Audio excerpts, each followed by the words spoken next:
پوری ہو جاتی ہے.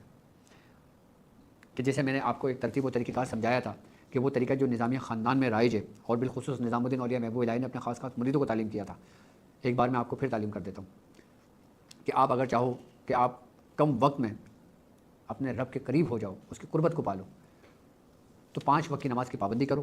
فجر کی نماز کے بعد 1 مرتبہ سورہ یاسین پڑھو اور 101 مرتبہ یا عزیزو یا اللہ یہ پڑھو.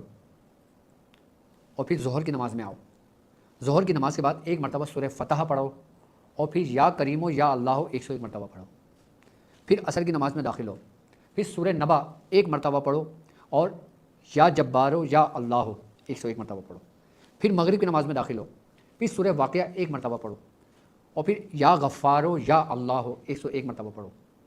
پھر عشاء کی نماز میں داخل ہو اور جب عشاء کی نماز میں داخل ہو تو 1 مرتبہ سورہ ملک پڑھو اور یا ستارو یا اللہ 101 مرتبہ پڑھو.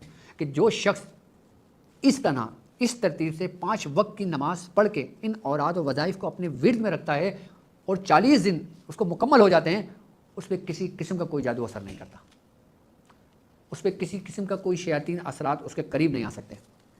کوئی شیاطین دشمن، کوئی شیطان جنات اس پر اور اس کی نسلوں پر کوئی پوری نظر سے دیکھ بھی نہیں سکتے. یہ دنیاوی فائدے ہیں. اور روحانیت کے اس کے باطنی فائدے کیا؟ کہ انسان کا کشف کھل جاتا ہے، کہ اس پر وہ اسرار ظاہر ہو جاتے ہیں جو پوشیدہ تھے.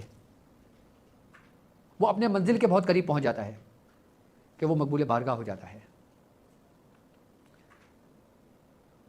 ہم اس سفر کی کوشش کر رہے ہیں، اس سفر میں چل رہے ہیں، یقیناً ہمارے مقاصد ہیں، یقیناً ہماری منزل ہے.